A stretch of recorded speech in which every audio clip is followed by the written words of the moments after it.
Welcome, everyone, from South Hills Designs. This is a pleasure for us to come to you from the DSWA. We know that what we bring to you is going to be helpful to you in your business, and I would hope that this topic specifically might even be helpful to you in the rest of your life. So we're going to talk for a little while about the organized leader.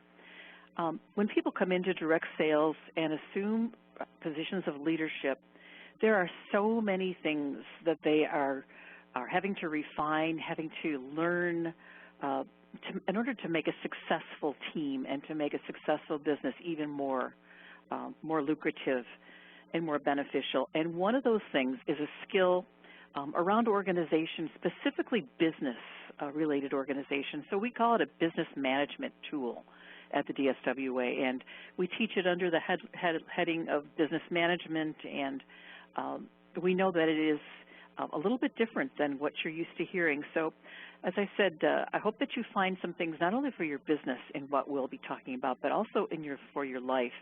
And you have a handout which was provided to you, which is a great place to take notes. And I will refer to that at times, but know that that is a tool for you. So whether each section of that handout is specifically looked at during this time or afterward, it's going to be valuable to you. So I want you to think a little bit differently about organization and think about it in terms of being a computer operating system for your business. Now, what do I mean? When your computer is running and things are working well, you don't even notice it. It's there to help you with your business and your life, but you don't think about it a lot. And I would like for all of us to get to a place with the organization of our business that we feel the same way. We feel the support of being organized and having systems, but we don't think about it all the time because we didn't come into the business with that as a goal. And a goal also is not to have some type of a fussy type of obsession with being, things being perfect or things being organized. That's not helpful. What we need, though, are systems that support us so that we can get down to the business of our business, which is people and products and the development of people in our teams. So it's an internal support system. Think about it that way rather than as a job or even worse, as a house cleaning adventure, which no one looks forward to. So it's a skill that can be learned, okay? Some people, of course, are just a little bit naturally inclined toward it. We all know those people. As a matter of fact, I'm one of those people, and that's why I usually do this webinar. I have done some professional organizing in some other parts of my life and still do occasionally for friends and people that I know. And it does give me a lot of joy to see order come from chaos, especially. But even if that's not your cup of tea and you're not at all inclined to that and you're saying, oh, you should see what I'm dealing with, is just chaotic, I would hope that one or two steps in the direction that you want to go would be helpful enough for you to get some momentum going and to realize the value that this can give to you. When I help people as an organizer, they often say, I really don't have a problem because I have everything in my office within my arm's reach and I can find anything that I need. I know where things are. And they kind of succeed in spite of the fact that everything is chaos in their office and in their business. And I want you to think about that. It takes so much effort to succeed in spite of something. When you can succeed with the support of something, we want to go in that direction. So we want to take all that energy that those people have that, root around for things in the nest, I'll say, things that are in the office. Let's take all of that energy and put it into people development and into money-generating activities. And, of course, the very last point I want to make on this first slide is that being disorganized can even be unhealthy. There is an aspect, of course, of mental health that is associated with hoarding, which you may have seen because of the popularity of some of those shows on TV. And that is a health issue, a mental health issue. But there's also just the health issue of where is the garbage of your life. And before you kind of, laugh, I've gotten into cars with people when I was a field trainer and did some riding in the field. where, you know, there were pop cans on the floor and fast food wrappers, and things were chaotic and also didn't feel quite clean and quite healthy. You deserve to have a better work environment than that, and you deserve to show the world a better face than that. So we're going to talk about that for a little bit tonight. One of the things that we know that makes organization valuable is that stress factor.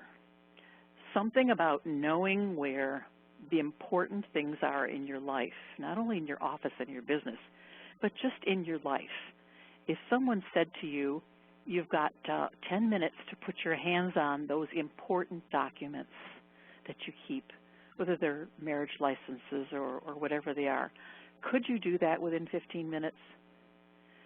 If not, it creates stress because you're thinking, you know, every time you don't have that ability to touch things that you need quickly, that stress builds up and you start to think, did I lose it? Has it been destroyed? You know, did I throw it away with that recycling things that I put out? You know, your mind goes in all those directions, which is very counterproductive. So organization is valuable because it lessens stress. And there is stress that is visual. Well, looking up from your computer and seeing, you know, piles of things and sticky notes on everything and cork boards full of push pins, that type of visual clutter is stressful for people. Think instead of looking up from your computer at something which kind of makes you peaceful, makes you pull your thoughts together better, gives you joy, makes you smile. Those are the type of things that are supportive of you. And then, of course, the mental clutter is, you know, as we mentioned, what comes from not being able to know where the important things are in your life, whether it's a check or a credit card or a hot lead, whatever it is that's part of your business. Another thing is this issue of procrastination. And procrastination is a kind of prioritizing where you say, that's not important enough for me to handle it efficiently and doing it right now. I'm going to procrastinate on that. I'm going to put that off till tomorrow. Somehow we think that tomorrow it'll either go away or we'll have extra hours in the day to tackle it, or it'll change its priority, when really a lot of the things we procrastinate about should be just handled as junk. They're either, you know, junk mail that we're going to read once or twice before we realize I should have thrown it away the first time or recycled it the first time. So procrastination, delayed decisions.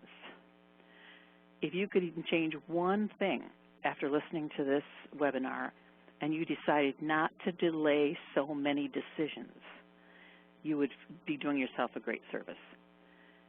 So the other things that make organization valuable, there's a lot of things obviously, but another one that's important for us is that it is just more professional. It's just something which says you take your work seriously, you take your opportunity seriously, and you know that you deserve a better environment than maybe someone just creates because they're casual about their business. You're professional.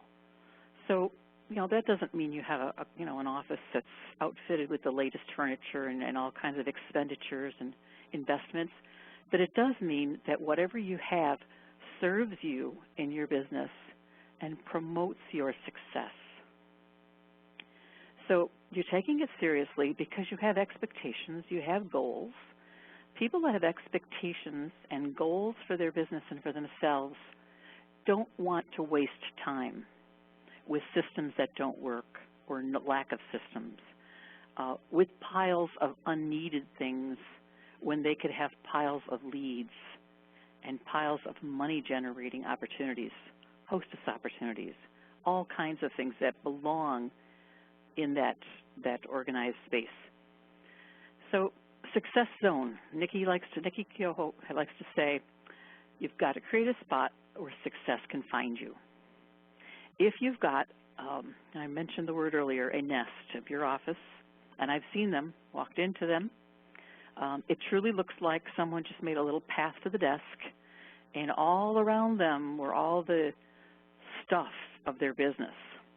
And they kind of hide out sometimes in that little nest. They've got a whole day ahead of them, but Well, what do you know? 4 or 5 o'clock comes around, and what they've done is they've kind of spent time in the nest. They've read their email, they've done the Facebook, they've responded to a few things, they might have made some phone calls, maybe the people weren't there. You know where I'm going with this. It's counterproductive to you. If you walk into a space in which you see the things on your desk that need your attention that day and will produce income and will develop you and your people, and those are the things you spend time on, you're a winner in so many ways. So abandon the nest sometimes, okay? And I would take it even a step further. Clear out the nest and make it a professional space for you. Someplace that when you walk into in the morning, you have a smile on your face. And you know that what's ahead of you is opportunity and not yesterday's decisions that you delayed. So now you've got a spot, we'll call it the success zone, a place where you can do your best work, where you feel valuable because now you've created an environment that people, like you deserve and want to come into to do their work. So I know that on your handout you have a place which says Imagine Organization. And, all things that we do, whether they're huge changes for you or whether you're someone who's already quite far along on this line, everything that you do has to start first with your thought. What is it that you want to do that may be different than what you're doing? What are you working in right now that's not working for you? So on your handout, take a minute and just make a couple of points, maybe 2 or 3 points that say, this part of my business or my physical office space is not working for me. List a couple of things there that aren't working. Once you've got, the idea in your head that this is a place where there's some growth that can be made and some progress and some positive things can happen for you, once you've imagined it first, start to think about, what does it look like? Is it an office which has less things on the wall? Is it an office maybe with a new rug on the floor, or I don't know, there's so many different variations of what people work with. I've seen people work with card tables in the corner of their basement, and it was neat and professional, and it created income for them. I've seen people with huge offices that were a cluttered mess, and they struggled in a lot of ways. So it doesn't matter what you're working with, it's how you're working with what you have. So create an environment that nurtures you. Think again about that. Make a couple of notes to yourself and say, if I were to change this space that I'm sitting in, or even some part of your business, in a more positive way through organizing or other steps we're going to talk about also, what would you do? Okay, so that you can have that, and you can have that vision ahead of you. That's what motivates you to take those 5 minutes at the end of each day to put things back where they belong, or deal with something that you've been putting off that day, and just take care of it so that you can come back to a nurturing space the next day. So create an environment that nurtures you. Create systems that support you. Wow, this is a big one. Many people come into direct sales from all different experience levels, education levels. Some of them come from a more corporate environment where they're used to dealing with systems. Most corporations and most companies and most retail have a very defined system, a way that they do the work. And it's been refined over years usually. It's refined through feedback from the people that do the work. And they get to a point where the system is clear and it is well explained, and that becomes then how they train the next person that comes along. So think of this in the systems that you have for your business. Think about the things that you do on a daily basis, or at least regularly, maybe once a month or every 6 months or even once a year, that you can create some type of order. What to do first, what logically is done next. And just like the other companies I mentioned, you're going to want to refine this list after you set up this system of how you do this, whatever it is, hostess calls or party wrap-up, whatever it is, you're going to refine it, and you're going to get it to a place where it is something you can train someone else to do, because that means you really understand it. And if you need to give it to someone else because you're unable, or just because you're going to spend time on money-making activities, they can do it for you because you've made it simple and you've written it out and made a system. So systems make everything easier, everything. You may have some systems in your family life right now that you're not even aware are systems. Maybe it's the way you handle the trash or the recycling, or maybe it's how you handle household cleaning. Maybe your family's involved and there are systems. Certain people have certain responsibilities. You have to agree that when those things work, it makes life easier for everybody, because everyone knows what's expected, the system's been refined, and it can be done by anyone. And so there's kind of a, again, back to that operating system idea that I mentioned at the beginning, it can now run in the background. You don't have to spend time thinking about, how do we do that for the family, or how do I do that in my business? You've worked it out. You've written it down, and it works. It supports you now. It's not something which is requiring you to make decisions all the time, because those decisions were made once, and they were refined, and now they're usable by you. And maintenance, as I mentioned, that 5-minute daily maintenance routine. Make this something you can live with. You know, anything that is a new habit, especially if you're struggling with organization and clutter, it's going to be more than just a 5-minute maintenance. So we're going to get you to that point. That's what your ultimate goal is. But everybody needs to close down their business day with these few moments that are just, you know, where do things go, so that tomorrow when I sit down, I know where they're at and the important things are in front of me, and I'm not rereading those stacks of paper that are next to me, and I'm not looking again for that lead that I got from that party. All the important things are right where they need to be. So that maintenance thing we're going to talk about also, but that imagination piece, I hope that you will add to that as you think about this webinar, maybe through the webinar afterward. Add to that so that you have a mental picture of what it is that you know will make you happy as far as your work environment inside of your home, and that will enable you to be really successful and not think about it at all. So when we talk about organization, we often have to talk, first of all, about things that are being stored, being kept, that are in your way, that really have little or no value to you anymore. So we call this the 4 Ds. It's easy to remember. If it's something you can do easily and quickly, please do it so it can come off your list and come out of your mental picture. If you can delegate it, absolutely. Just makes sense. If you can dump it, oh, that's the purging piece. That's the place where all true organization has to start if it's not something you've been keeping up. You've got to look at things with a critical eye and say, is this something that needs to take up physical space in my office? Is this a file I really need to keep? Do I really need to keep all that expired material?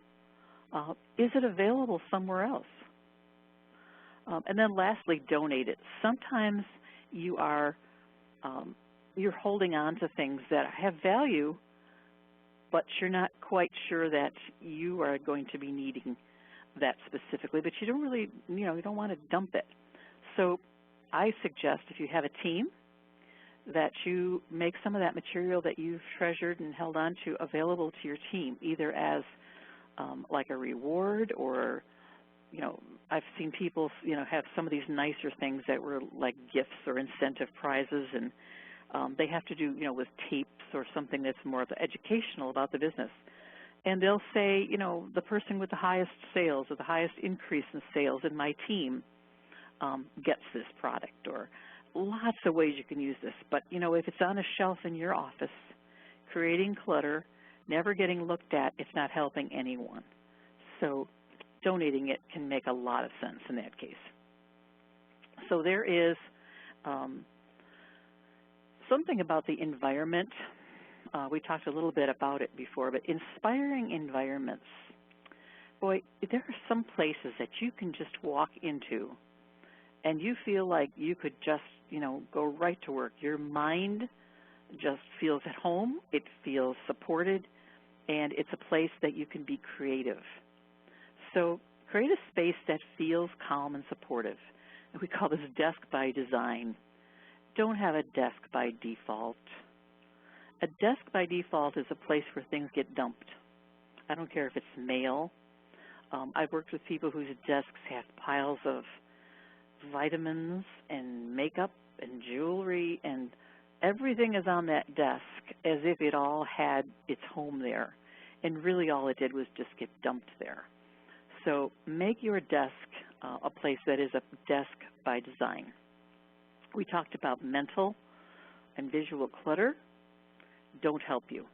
They distract your ability to do your best work and to really truly connect with people and to help people support their businesses.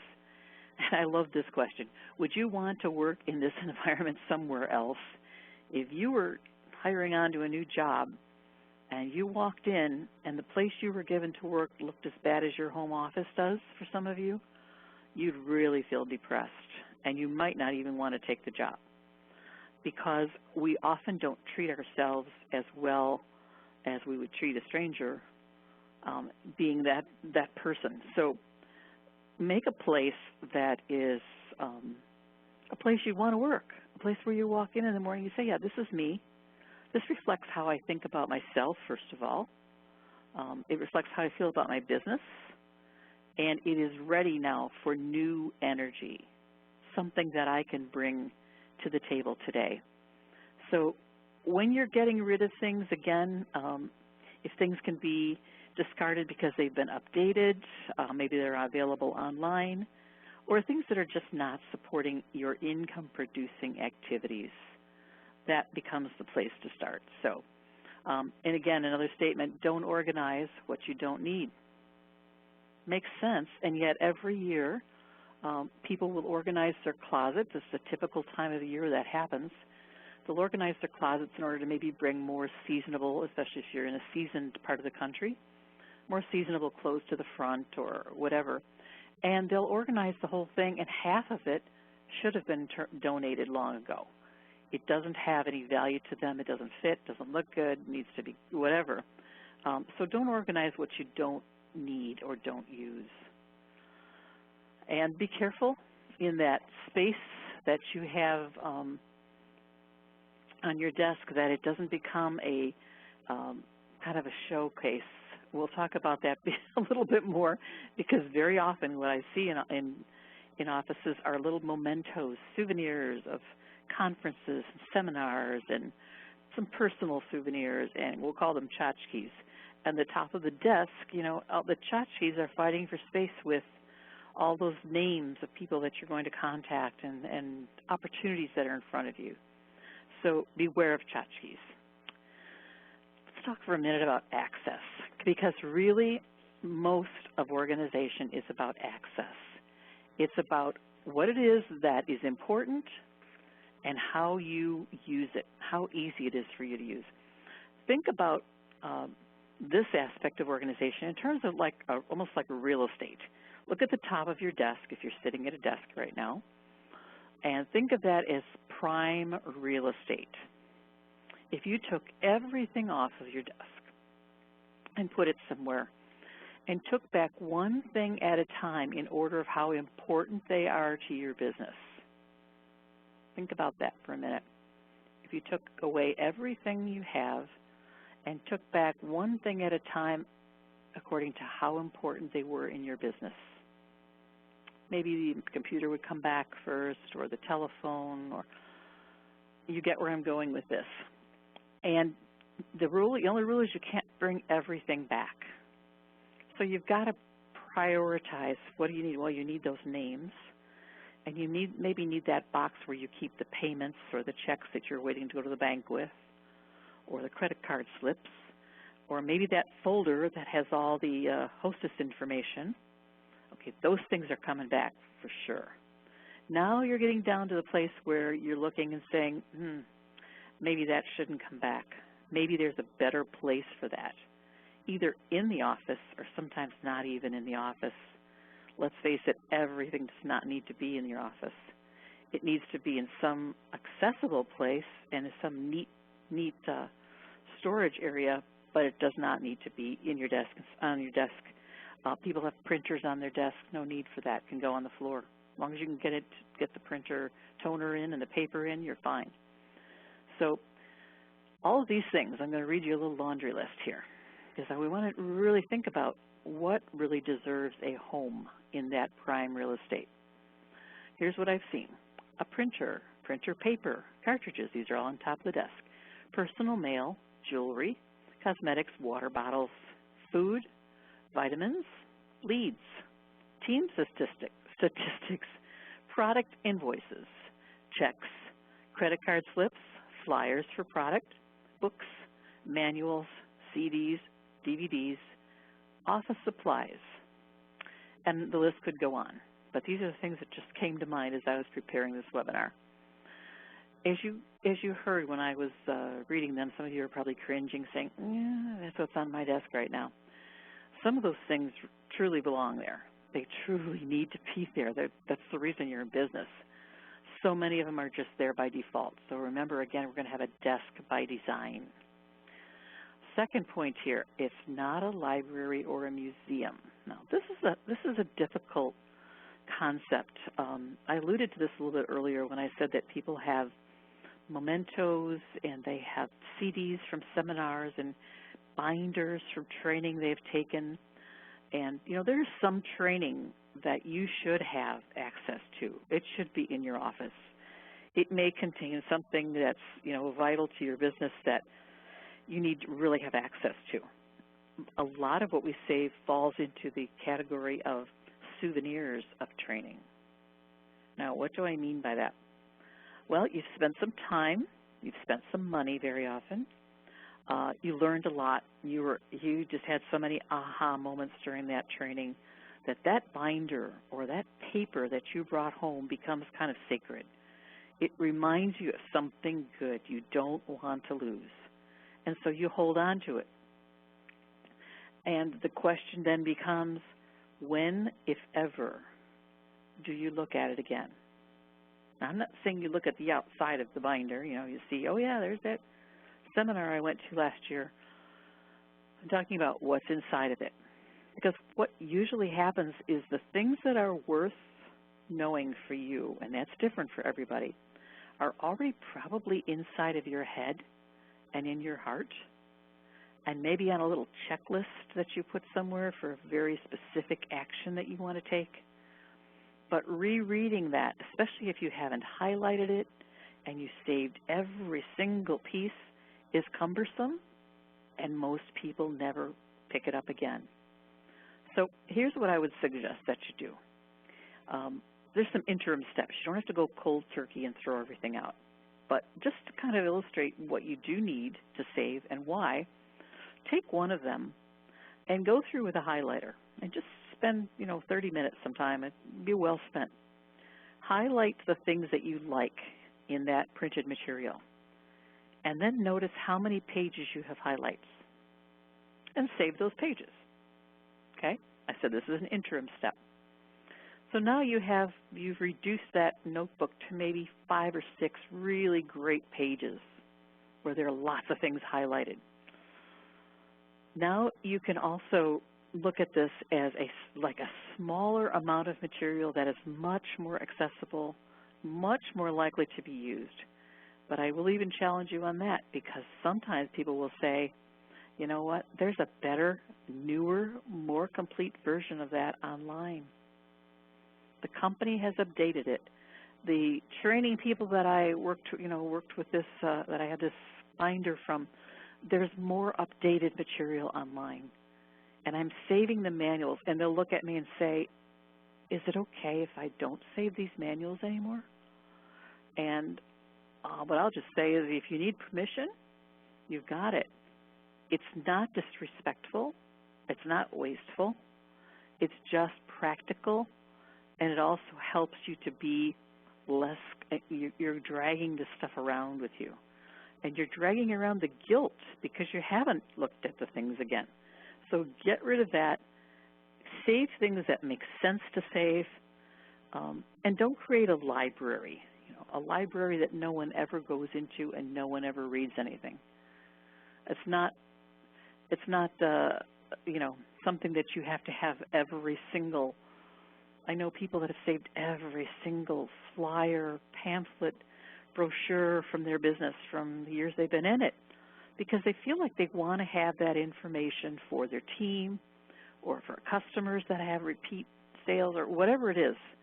And it becomes, just kind of clutter, because everything that you need to know is available in a better form, probably an electronic form. And of course, the museum applies to things that really you don't even have value anymore, but you have some sentimentality attached to them. So think seriously about that. And this is a place where it kind of rolls over into the rest of your life. When you took on this role of direct seller, and maybe you've taken on the role of a leader, you had to let go of something somewhere, because I don't think you built a wing on your house just to take this, this opportunity of direct sales. So you've squeezed now into your physical space something else that wasn't there before, which is your business. So if you're saving everything, never purging, never taking a long look at things and saying, do I really need that? You will find yourself kind of just drowning in stuff. And that's when we have the problems with family members who say, Mom, your business is kind of like taking over the family room, and there's no room for anybody to sit anymore, and there's papers on the couches, and believe me, these are all scenarios that I've worked with people on. So you've got to get as much control over this as you can, or it will run you, and it will make you very unhappy, and your family very unhappy. So you got to get a handle on this, and then you can get to the point where you can do that 5-minute maintenance. So one more thing on this particular slide, which is access. Think about hot spots and cold storage in terms of your business. Hot spots, when you're sitting at your desk, are to your right. If you're right-handed, to your left if you're left-handed, but right there, right within your hand's reach. Your arms don't have to stretch too far. It's right there. Take a moment right now, and somewhere on your handout, write down 3 or 4 things that must be in the hot spots in your office, places where you can see it a moment and you know it's there and it's ready. Just jot down 3 or 4 things.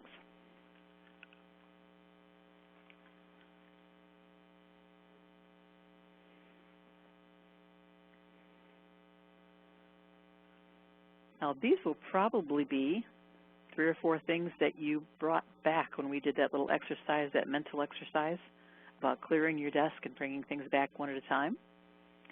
So this will probably be coinciding with that list. Cold storage means it's not thrown away, but it doesn't have to be there. It can be in a clear bin somewhere in a garage or a basement. It might be things you use so seldomly, or it's just something you need to keep but you don't really use a lot, but it's part of your business, so it belongs in your home but not in your office. So think about hot spots versus cold storage.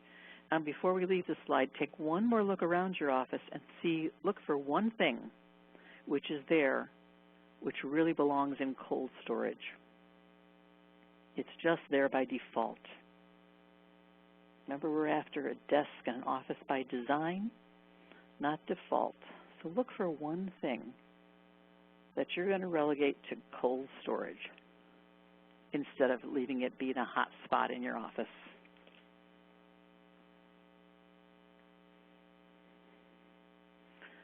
Okay, we talked a little bit about systems. Again, they are the repeated aspects of your job, and we refine them until they work without fail. We write them down. Here are some of the things that people have told me are systems that they either have in place or will put in place as a result of this webinar.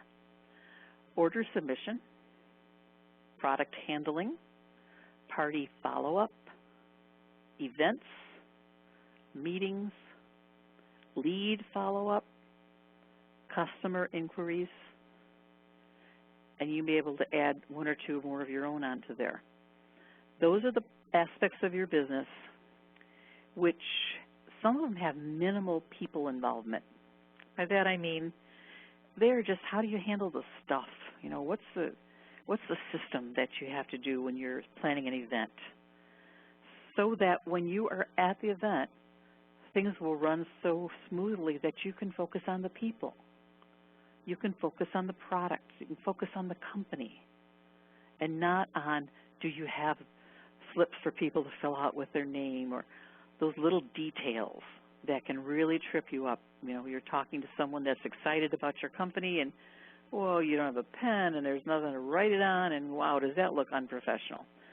So the parts of your business that you identify as either having or needing a system, I wouldn't take on the whole thing right away, but think for a moment, one or two things that you do in your business that really you could really take the time and develop a system. Because right now you're kind of, you know, flying by the seat of your pants. You're just handling it as it comes in and hoping that it, you know, nothing tragic happens to it. Maybe it's something as simple as how you handle leads. You know, do you have a system, or are they written on a little scrap of paper or Post-it note, and, oh, you tried the number once, and, you know, you got the voicemail, and so who even knows where that lead is now? Most people will tell you in sales of any type, especially direct sales, you can't let that one attempt be your only attempt. So now you've got to have a system. Where do you put that scrap of paper? Do you even save it in that form anymore? I've seen people use notebooks that they put those Post-it notes into the notebook and date on the paper when they first call. They might try at a different time. They might try texting someone if they've got, you know, an opportunity to do that. So how you handle things either supports you or it just kind of happens. And, you know, that casual kind of sometimes, you know, Nikki will refer to people who just kind of fall into leadership without really a plan. They have a lot of charisma. They really don't have any skills at business and really don't look to develop any. And so a lot of things fall through the cracks. A lot of people that, you know, were waiting for a call that didn't get a call, things that were supposed to be followed up on that didn't happen because there wasn't a system. It just wasn't a logical way to handle that. So come up with a couple of things for your particular business. And this is all about customizing what you do to be more effective and more supportive of you. This is not about one big catch-all system that I'm going to say, do this, do that. No. Everyone is different. Everyone handles organization differently. But I hear from so many people in my role, both as a trainer and as an organizer, that this just gets away from them. They say, yeah, you know what, I really didn't get involved in direct sales so I could, you know, be worrying about things like organization or even business management in general. I got into this for the people. I got into this because it was fun. I love the products. I love to do the parties. The other stuff that, you know, doesn't interest me. I don't have a talent for it. I don't think I need a talent for it. And they really do themselves a disservice because nothing seems to support them. It's always so hard. Tax time comes, they don't know where anything is. They're hunting, they're stressed, they're crazy. To find their receipts for their tax, you know, you name it. Any aspect of your business that should have a system that doesn't, it's going to be stressful for you. And anything that you do under that kind of stress takes away from your people building, your relationship building, the important things in your business. So systems are important. There is also a need, as we said, to do this type of maintenance. And I always ask people at this point in the webinar, you know, what did you hear already in the webinar? We're 40 minutes in. What did you hear in the webinar that you already want to kind of make your own? Now, I'm going to say, I just gave that advice, don't write it down on a piece of paper and stick it somewhere, because if you really want to add something to the way that you organize your business as a leader, based on what you've heard in the last 40 minutes, you have got to do something besides just, create a little something for it and who knows where it goes. What can you add to the mix of your business and the organization of your business that you've learned today? Here's a big one. People say, what files should I have? Some things just seem to make sense when you're in direct sales, but I don't even like to suggest those things. I will say there's only one way to do that, is to look at what you need to save, first of all. Don't just save it. Don't have a big file that says catalogs and it's full of expired stuff. What do you need to save? And how long should you be saving it? Another question. You want to save it indefinitely. How long should you be saving it? And how accessible does it need to be?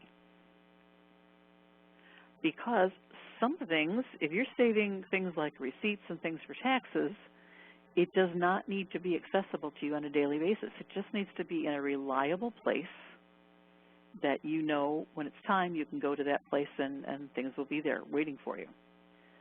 So people often have files for things like hostesses. Maybe they'll have a order submission file. What if people purchased in the past, some kind of a history on customers? They may have some type of a record of all the invitees to the party and whether any things came from that. So they have kind of like a genealogy of people. That's an important file. I could keep going, but I don't. As I said, I don't give people advice on what files to create. What I can tell you is it's usually less than you think that you really need. There are only a few things that really are very important to your business that you should be keeping in a file. The rest of it either should be recycled or, again, put in that cold storage or dealt with in some other way. I'm talking as if it's very easy to do this, and it's not.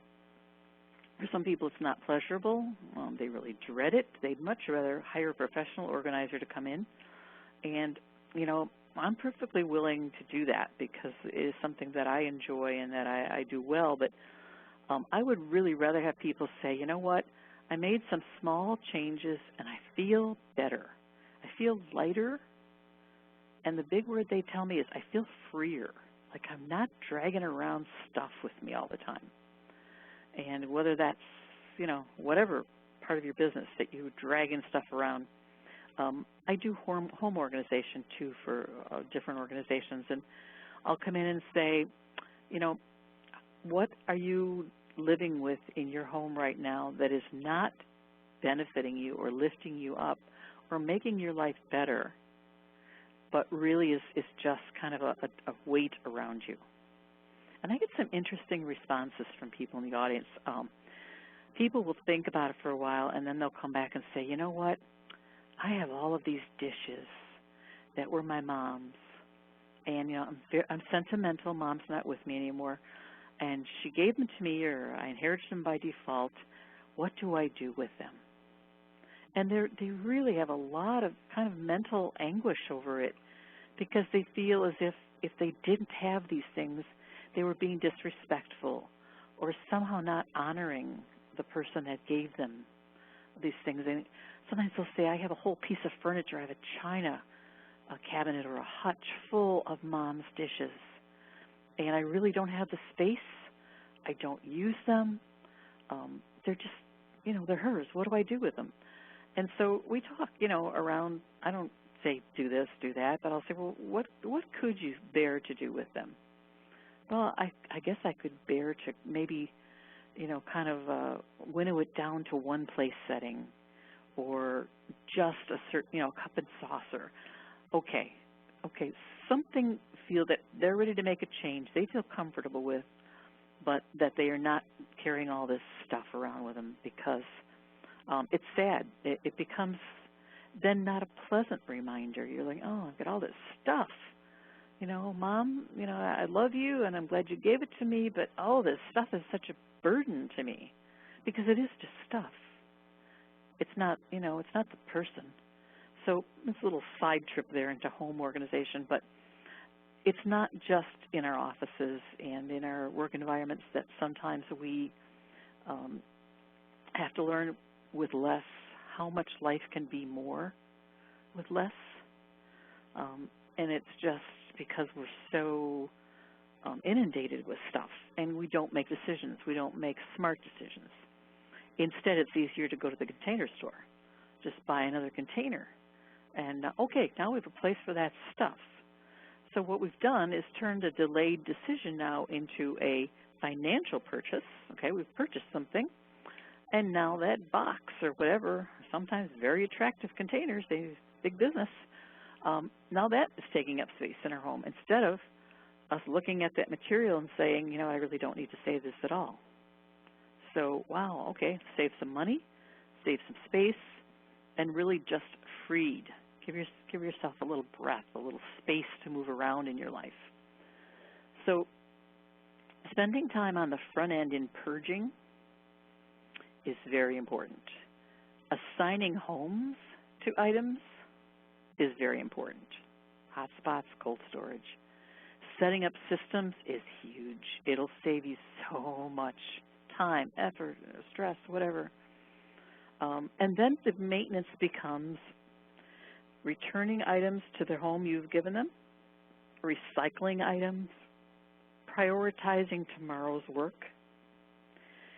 There is nothing like leaving the spot you work in, shutting off the lights, going to the rest of your home, for the rest of your life, whether it's, hopefully it's not just right to bed, but where you live the rest of your life, coming back to that space and saying, okay, I'm ready for this day's opportunities. I have nothing cluttering my desk or the wall in front of me or where I'm looking when I look up. I have only freedom and opportunity and all of that good stuff. If you know anything about Feng Shui, it's all about the energy. The energy just can't find you when you're in that little nest and all the things around you are conspiring against, you know, a clear thought or a way that you can focus on the people in the business.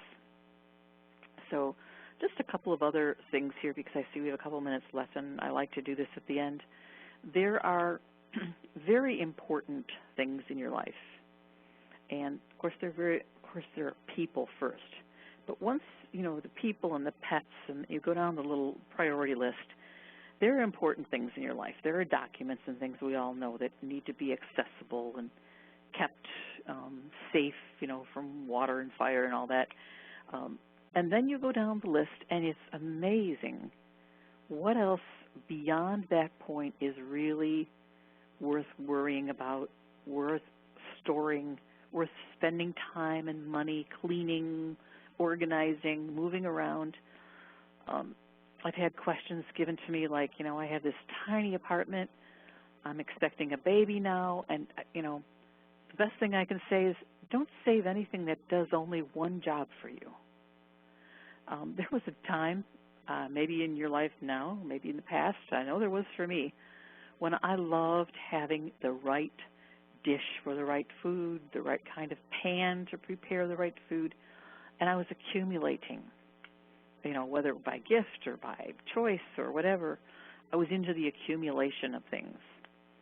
Then I went through a time when I would give those things a critical eye and say, you know what, I really don't make that French onion soup anymore. Do I really need to keep all those Crocs? So the Crocs went by way of the garage sale. So then I started winnowing things down, okay? Then I got to a point that I was more comfortable, and then I looked, whenever something would come in, I would say, okay, am I going to bring in this appliance or dish or pan that does only one thing well, only makes omelets, only does this? And I really made the decision, no. If something is going to be brought back in after I've done some purging, it's going to prove that it's worth more than just this one obscure little job that it's been assigned to. Now, it's heresy for places like Williams-Sonoma and some of the upscale housewares places because they pride themselves on having, you know, the right spoon and the right this and the right, and maybe you do too. It's fun. but boy, it is a challenge for organization. It's a challenge for clutter, and it really, you find yourself moving that stuff around to get to the stuff you really use all the time and you really value. So give that some thought. And I told, this young lady that asked me about the apartment, I said, make sure if you're putting baby furniture in that, you're thinking, is this more than just a dressing table? Maybe it's now a dresser that I've put the dressing table pad for the baby on top of, or there are just ways to just think logically about space and simplify. Purging, simplifying, systemizing, recycling, all those words are coming back all through our webinar tonight. There are themes that we just know make life better.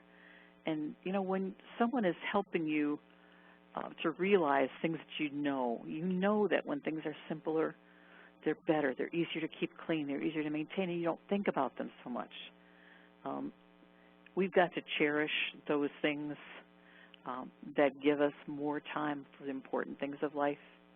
And I think of organization that way. It supports you. It operates in the background. It should never be your sole, unless you're doing it for employment or whatever. Not should be your sole goal. Your goal is to make your life better, to make it easier, freer, lighter.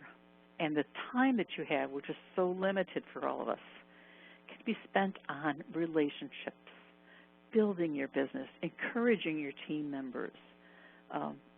And don't forget to carve out that time for you. You say, if you're like me and many other people, you say that, well, there are things that are important to you, beyond your business, your family, of course, and maybe your health and whatever your hobbies, and then you don't manage to find time for them because sometimes all this stuff is in your way. You're not operating efficiently in your business. It's crowding into your life. You don't have the time that you deserve to have with your family and for personal time. And it's just kind of a big thing. It's not just a little issue of being clutter in your office. It really is kind of a symptom of just, what we allow to happen when we don't do things by design and we let them happen by default. So I'm sure that there are some of you on the call that are pretty good at having an organized business and an organized office, an organized home. And you may be in the process of recruiting team members that are struggling. Or you may be someone who has a fairly good business, but you're doing it in spite of the fact that, your office looks like a bomb went off. So do yourself a favor, spend some time on any one of the things that we mentioned during the webinar. Make some small changes. Notice how it feels. See, that's kind of our internal reward system. Maybe nobody's going to come along and say, great job, look at the way your office looks, like your mom might if you were a kid. Nobody may do that. But you get that internal reward where you say, yeah, you know what, I deserve to work in a better office than this. I wouldn't go to work for a company that had an office that looked like this. Why do I do it to myself? And then you utilize the tips and you create a place. And that's the key. You're creating, you have control over this. You're creating this space which says you take your company and your opportunity seriously. You deserve a professional environment, and that's where you will flourish, and success won't have any trouble at all finding you. Now, I've got a few minutes here. If there's anyone that's on the call, Sean, or anyone that's on South Hills that's helping us monitor any questions, I'll be glad to tackle one or two before we end if there are any. And if not, I have sincerely enjoyed presenting this material. As I said, it's something that's always been enjoyable for me. I don't expect to convert everyone that listens to this. Some people are still saying, well, I'm glad she enjoys it. But what I hope is maybe created just some new awareness and some different ways of looking at this issue so that it is supportive of you going forward and that you feel your business management skills have been enhanced and that you are just a more professional, more realized person And that's always a wonderful thing, too, when we learn things about ourselves and our business. So, well, it's been a pleasure. I hope to speak with all of you again soon. Good night.